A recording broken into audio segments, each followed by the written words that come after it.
You know what's not fun? Spending your days in workflows, writing content, and dragging blocks around a screen. You know what is? Telling ActiveCampaign's AI your marketing goals and watching it build the campaign for you. Emails, landing pages, follow-ups, done. It's the way marketing automation should be. Start your free 14-day trial right now at activecampaign.com. That's activecampaign.com. What is up, marketing besties? We are kicking off a brand new mini-series called Go-to-Market Plays, where we break down one go-to-market move in under 10 minutes. Real tactics, zero fluff, just the kind of stuff you actually use to launch smarter, grow faster, and win your market. And joining me for this whole series is someone who lives and breathes go-to-market, Tamara Grominsky. She's an award-winning product marketer, former VP of product marketing at Kajabi, and one of the sharpest minds in the game. Let's get into it. Welcome back to another episode of Go-to-Market Plays. Today's episode is one of my favorite psychological marketing tricks. You know when you're shopping and suddenly that middle tier option looks like a steal, even though you weren't going to buy anything at all. That's a little marketing trick or psychological trick called price anchoring. And when it's used right, it's like planting a psychological decoy that makes people feel like they're getting an amazing deal. Back with me today is the amazing Tamara Grominsky, and we're going to explore how to use price to influence your buying decision. So Tamara, welcome back. Thanks for having me back. So here's the thing. When we think about buying, buyers are pretty bad at knowing what something should cost. Like when I go to the movies, I have no idea how much is a good price to pay for my popcorn or if they're making an insane profit off of it. Or same thing, I go to Lululemon and I buy some leggings and I really don't know if I should be paying $50 or $150. And so as consumers, we don't walk into these buying decisions with perfect information, right? We rely on the context around us. And the context that we usually use is whatever is right next to the product that we're buying. So again, if I'm at Lulu and I see a pair of $100 leggings, but everything else in the store is $10, I'm going to think that feels kind of strange. But if everything else in the store is over $100, I'm going to think those leggings are a deal. And so that's where this idea of price anchoring comes in. It's the art of putting a decoy price or a strategically expensive offer next to your core product, the product that you want to sell, to make it feel more affordable or more valuable, or oftentimes a combination of both. So really, you're subtly guiding the customer to purchase a very specific thing without the customer even knowing what's going on.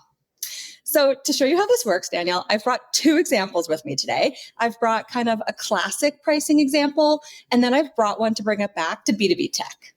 And I'm just going to add another one in here, which I think people get exposed to every single day that they might not be aware of or might be aware of. But restaurants always have a very expensive steak or a very expensive dish that they know they're probably not going to sell. But it just makes every other item on the menu seem a little bit cheaper. If you're a $200 steak, raising a price from $30 to $36 doesn't seem like such a big jump because you actually feel like, wait, something's really expensive on the menu. But I want to go into more relevant examples for people today.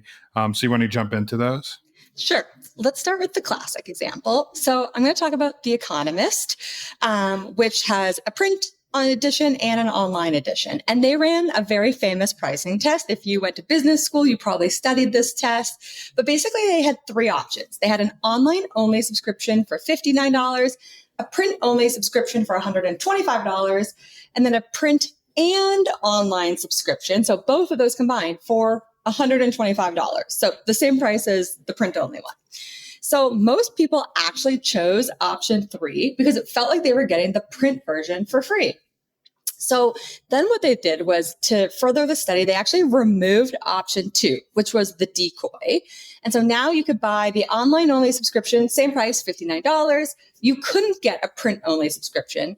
So then you would get the print and online subscription, same price, $125. But suddenly, far fewer people were going with that one, and they were just going with online only. And so without that decoy of really kind of leveling the baseline of perception around what the print version was worth, the anchor disappeared and the deal didn't feel as much of a deal as it did the first time around. It's actually kind of crazy because they had no intention of selling the second option at all, the print only subscription for $125. They were just trying to make people feeling like if I want the two versions, I'm getting one for free. So it's like buy one, get one. That's exactly it. It was a decoy price, right? A package that only existed to nudge people toward the offer that they wanted them to buy. So I know not everyone is like working in the media space, so I want to bring it back to B2B tech. And you've probably seen SaaS pricing pages with 3 plans. It's often like good, better, best. So let's use an example. Maybe it says basic, it's $149 a month. Growth, it's $199 a month. And then you have pro, which jumps all the way to $399 a month. The growth plan is the one they want you to buy. So this time they actually want you to buy the one in the middle, but it looks like a deal only because it's sitting between that entry level tier and the way more expensive pro tier, right? So this was actually a pricing strategy that we used at Kajabi. And if you go to the Kajabi website, you can even see it in action today. Yes, there actually were a few customers who would be a good fit for pro, but for the most part, this was a decoy price to anchor everyone on the perception of value with that growth plan. Also, I know another thing I've seen you add onto pricing, because I know you've done it for a lot of, is putting something around that pricing as well to make it like, oh, this is the most popular, this is the best option. You also are highlighting that most people are getting this price, even though probably most people are getting that price, but it's something else you do. I also wanted to add on what it seems like is the best product marketers know that pricing is perception, and perception in marketing is your competitive edge. So I think going back to this, it's not always about pricing. It's about what you've been saying all along, is how people are comparing pricing to other things around them. Let's be real. Most of us didn't get into marketing to get buried in busy work, but here we are. The good news is ActiveCampaign's AI agents take a lot off your plate. You tell it what you want, a welcome series, a follow-up, a full campaign, and it builds it. And then it gets it to the right people with email, SMS, and WhatsApp automation. Try it for free for 14 days at activecampaign.com. That's activecampaign.com. Totally. And when you think about like go to market at a higher level, pricing isn't just a price point or like a revenue lever. It is a positioning tool, right? It's something that we can use to help shape perception of value. And you kind of led the way for me to go into my last part, which was if, folks who are listening want to apply anchoring and decoy pricing in their own go to market, there's a few ways we can do that. The first one we've been talking about today, which is adding a decoy tier to shift perception. So you introduce that higher price tier, you make your primary offer feel like an amazing deal. And even if no one buys it, it reframes the value. But you hinted at this one, which was this idea of using kind of visual hierarchy or the concept of highlighting to like showcase the best option. So often on a pricing page, you'll see a little badge like most popular or best offer. That's definitely something you could do to like draw the eye to where you want it to go. But then I'll add one final technique for people to think about, especially if you're more involved in the copy around what goes on the pricing page and maybe not as much in charge of the actual price point, which is how you deal with messaging. So you don't actually need to like influence the pricing to be able to influence how people buy.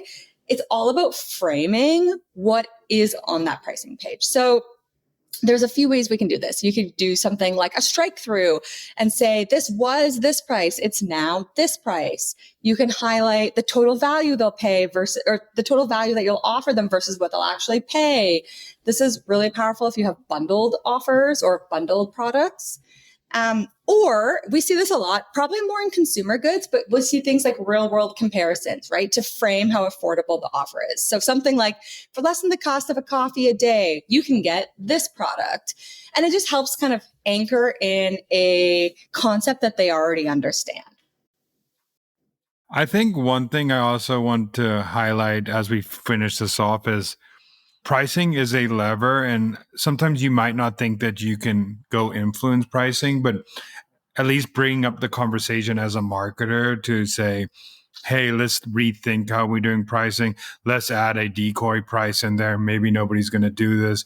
Let's think how we're going to package things differently. As a marketer, our job is to bring these stuff up. Maybe it won't go through, but you could do these other options of highlighting and other things. But what the main thing we're trying to say here is pricing is a marketing strategy. It is a strategy to help you sell more. So use it, talk about it, bring it up in meetings, and use these 3 techniques Tamara brought up today. Well, thank you, Tamara. Thanks for having me again. Thanks so much for listening. Keep tuning in to hear more great insights from the coolest marketers from around the world. If you haven't already, make sure to subscribe and follow the Marketing Millennials podcast on Apple Podcasts, Spotify, YouTube, or wherever you get your podcasts. And if you like what you hear, I would greatly appreciate you giving us a 5-star rating. It helps bring more marketers into our community.